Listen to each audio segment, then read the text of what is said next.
Hi friend, कशा आहात तुम्ही सगळे? मस्त ना? मी पण मस्त आहे। चला, मी आज तुम्हाला माझ्या साधी सिंपल अशी रेसिपी शेअर करणार आहे। तर मी आज चना मसाला बनवणार आहे, ती पण साधी सिंपल आणि झटपट होणारी रेसिपी। त्याच्यासाठी मी इथे 2 कांदे घेतले, त्याला आपण बारीक चिरून घ्यायचं आहे। त्याच्यानंतर मी इथे 1 टमाटा घेतला आहे, तो सुद्धा आपल्याला बारीक चिरून घ्यायचा आहे। ही साधी सिंपल आणि पटकन होणारी अशी रेसिपी आहे। तर इथे बघू शकता तुम्ही कांदा, टमाटर, कोथिंबीर आणि इथे मी हे वाटण घेतलं आहे, जे आलं, लसूण आणि खोबरं याची पेस्ट आहे आणि कढीपत्ता। तर हे मी चणे शिजवून घेतले आहेत, कुकरला 4 शिट्ट्या लावून घेतल्या आहे चण्या। तर बघू शकता तुम्ही इथे मी 2 म्हणजे माझ्या अंदाजानुसार मी इथे तेल घातलं आहे, तुम्ही तुमच्या अंदाजानुसार घालू शकता।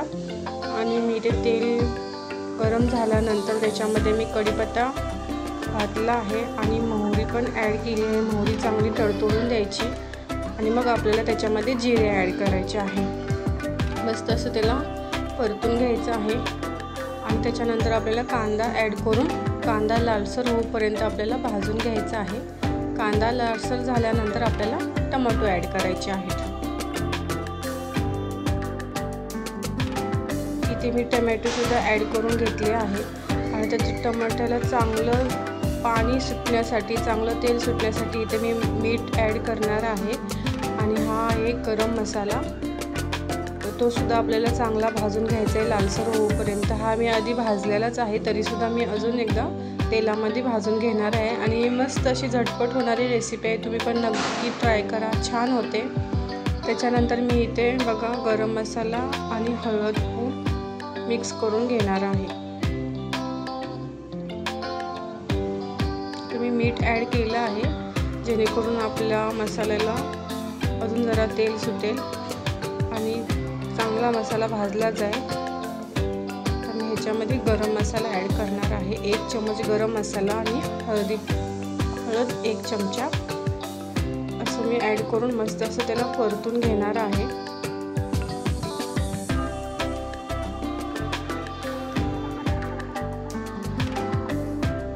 हे छान लालसर होईपर्यंत भाजून झाल्यानंतर मी इथे लाल तिखट माझ्या चवीनुसार मी ॲड केलं आहे, तुम्ही तुमच्या चवीनुसार कमी जास्त करू शकता।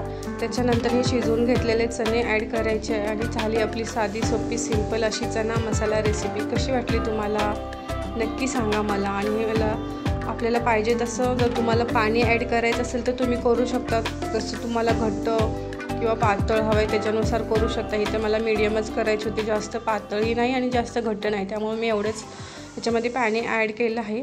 आता याच्यावरून मी कोथिंबीर घालून घेते आहे आणि आपली रेसिपी तयार आहे, चना मसाला। कशी वाटली माझी रेसिपी? झटपट पटकन होणारी अशी छानशी गडबडीच्या वेळेला। तर सांगा मला नक्की कशी झाली आणि तुम्ही पण नक्की ट्राय करा।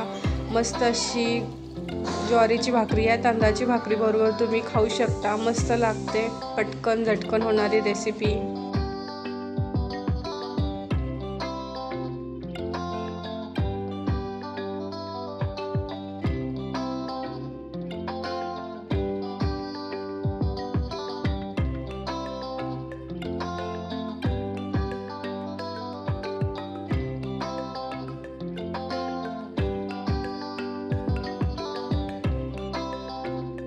चला तर मग या जेवायला ज्वारीच्या भाकरीसोबत चना मसाला।